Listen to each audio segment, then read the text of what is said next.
Hey guys, welcome to my channel. Today we'll be taking a look at a game from the 2024 the 45th FIDE Chess Olympiad. Now this game is from round 4 and we can see that it is Serbia versus India in the open section. So here white is Grandmaster Aleksandar Indjic. I'm not sure if I pronounced that correctly, but yeah. And black is the Indian Super Grandmaster Arjun Erigaisi. So this game, Arjun is black, and his opponent started with knight f3, the reti opening. d5, g3, knight c6. Now, knight c6 is actually not a very common, common move here, not like the main lines as knight f6 or e6 or g6, but of course knight c6 is in Arjun's preparation, so of course he knows how to play. So after knight c6, his opponent played d4, and it is actually very reasonable because black is actually threatening to go e5 on the next move to create a huge space in the center. So white does need to stop that. And actually this development, like the way black develops his pieces, is very similar to a line. I'm going to show it to you guys real quick. After white goes d4 and then black goes, for example, like knight f6, white goes knight c3. Now white is actually threatening to go e4 on the next move, and here black goes d5 to prevent e4. So this is actually very similar to what happened in the game. And in the game, after knight c6, white played d4, bishop f5, and now bishop g2. Now Arjun here played knight b4, and white played knight a3, defending the c2 pawn.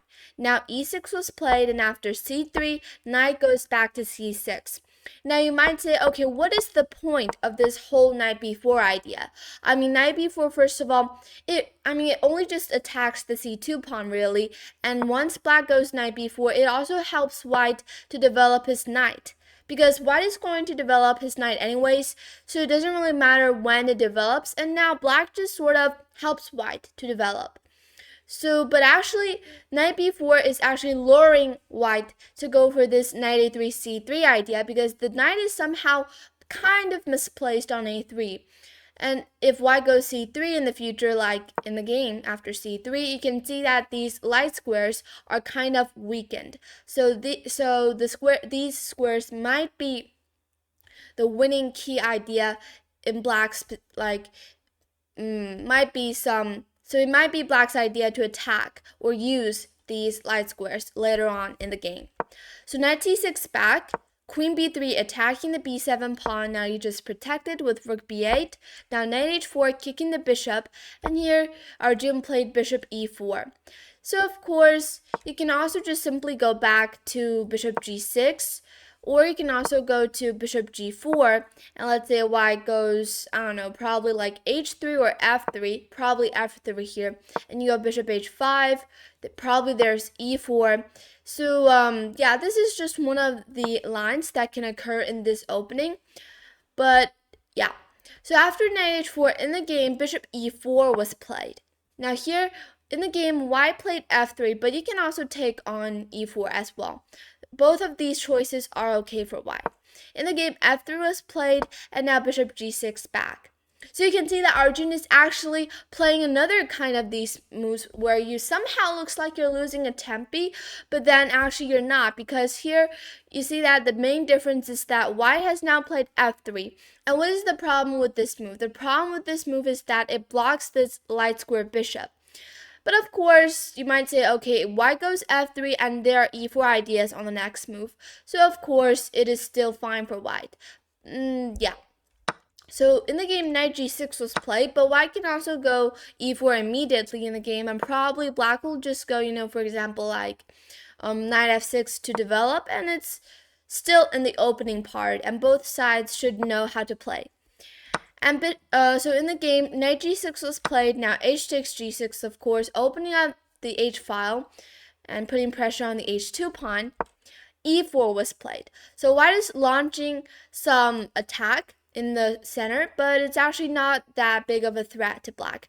Black here just needs to develop, and that's what Arjun did. He played knight f6, bishop g5, pinning the knight, so you should know that white is threatening to go e5 on the next move, so you just need to go bishop e7. And now after bishop takes f6, actually this bishop takes f6 move is an inaccuracy. What white should have done is just, for example, to go knight c2 to quickly develop his pieces, or just even go short castle. But bishop takes f6, it somehow helps black to develop. And I mean, you're trading this bishop, for this knight, which only moved once in the opening, and you're playing 2 moves to trade it off. So doesn't it feel like you're losing a tempo somehow? And this knight is not a good knight, while this bishop is actually much more active than the g2 bishop. So I think in white's point of view, I think white should keep this bishop, at least right now. But in the game, he took on f6 immediately, which is not a correct option. But anyways, and in the game, Arjun took with the pawn. Now, why not take with the bishop? Because taking with the bishop can let white to go for f4 ideas and e5 ideas in the future. So this bishop is not it is just simply looking at a wall of pawns. And he can be this bishop cannot do anything basically. It's better for it to stay on e7. So in the game, that's why Arjun took with a pawn, and it's actually a very healthy pawn structure in my opinion. Even though there's a double pawn, but you can't as white, you cannot find a single weakness in these pawns. Because since black doesn't have the dark square bishop left on the board, f6 is completely safe. And the other pawns are all well being protected by each other, so it's not a big deal for black. In the game, e takes d5 was played, and e takes d5. Knight c2, knight a5.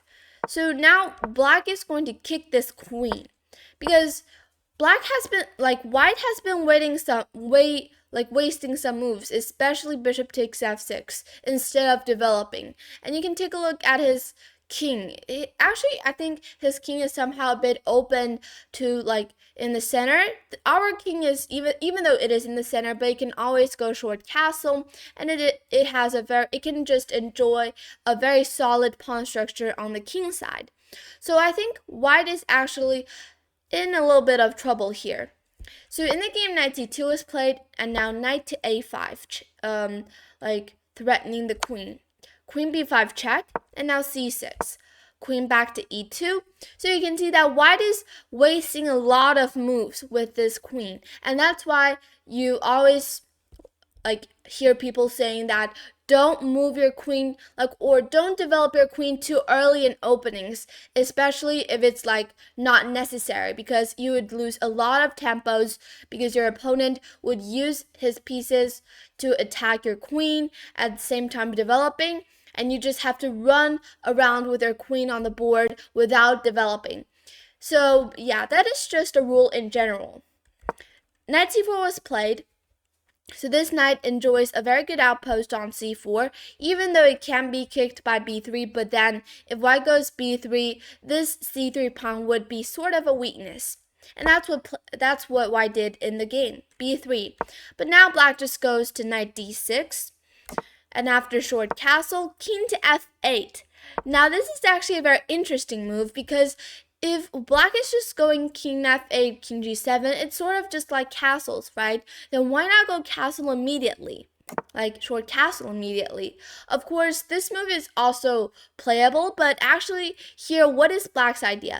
Black's idea is actually to go king f8, king g7, and just simply keep this rook on the h-file, because h-file is open to the rook. h2 is a weakness, and there's just no need for black to go all the way short castle, and then after king g7, rook h8 back.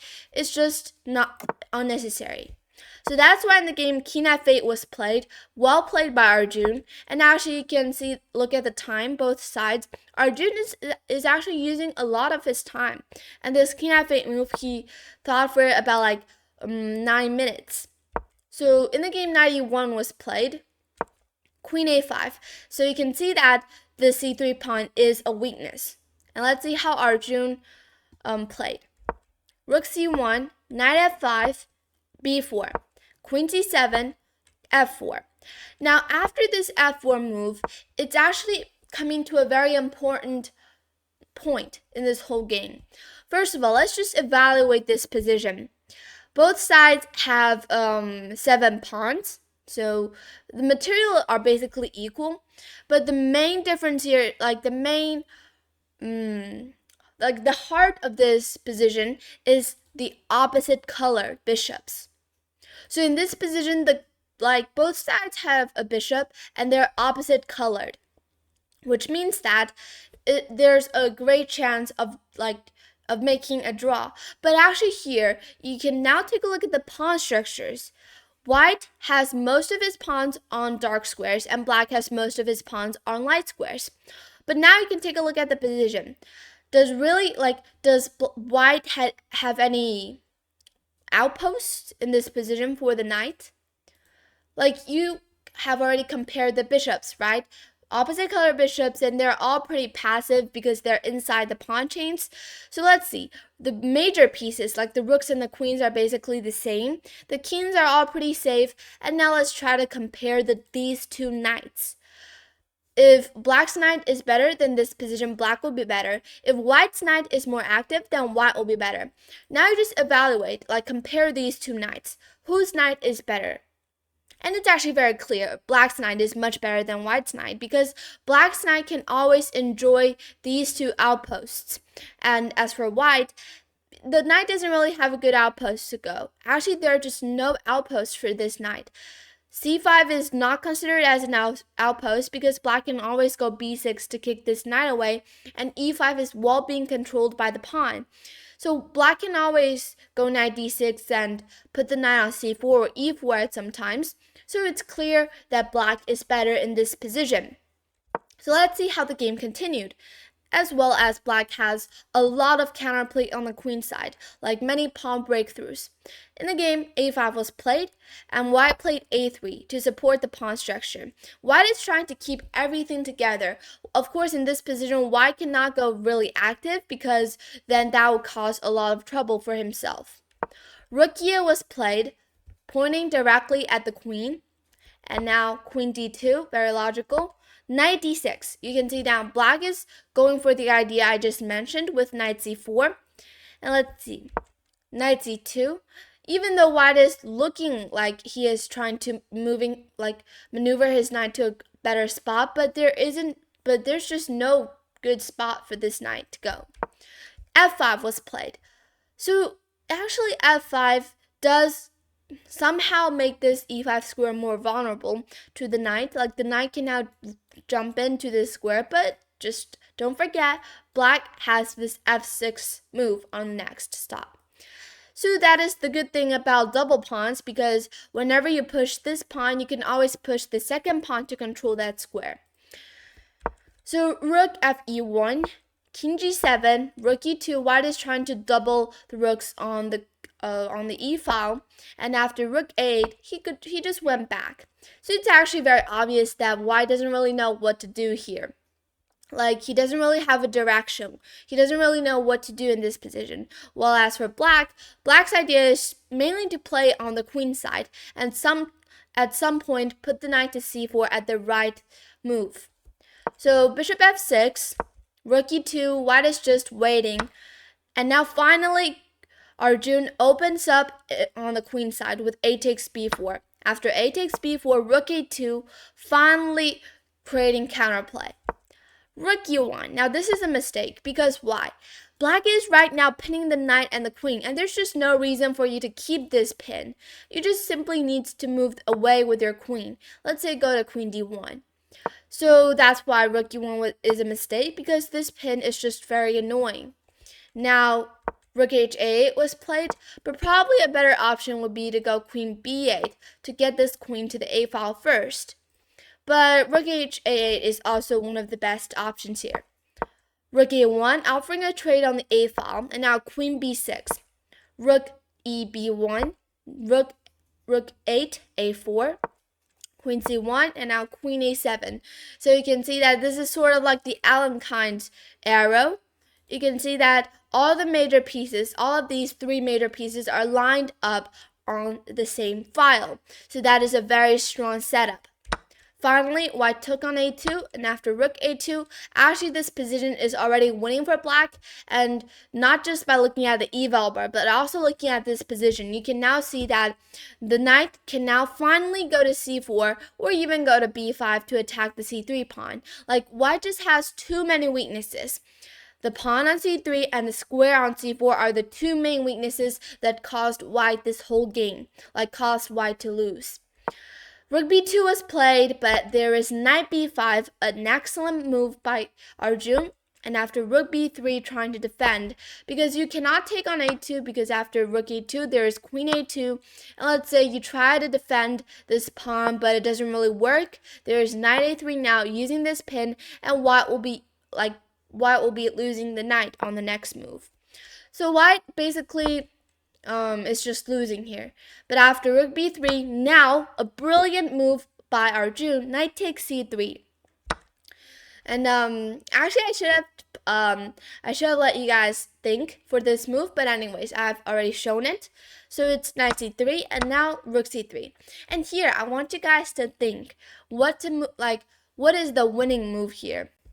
It's actually a 2-move win to win a lot of material. You can actually pause this video and think, if you're black, what will you play here? So in the game, bishop takes d4 was played, and that actually this is just the follow-up idea of knight c3. And now white just needs to take, but now there's rook a1 winning the queen. And if you take on a1, there's queen takes a1 winning the rook on the next move. And if you try to defend, well, actually you cannot defend because this knight is even being pinned by the queen. So this is just a dead lost position. Let's say if white, for example, goes h3, for example, there's like queen d4 ideas, king h2, and this is all just simply winning because black is up. First of all, black is up half a piece. Second of all, he is also up 3 pawns on the queen side, so this is also winning. Oops.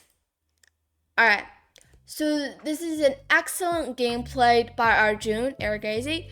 He found this knight c3 idea, and also he showed some great techniques in the opening. You can see that first of all he played some moves which look like it is like losing a tempo, but actually it is not.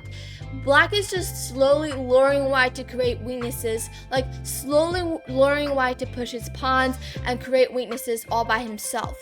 So I hope you guys enjoyed this game, and if you like my videos, please comment down below, and also please subscribe. I'll see you in the next video. Bye!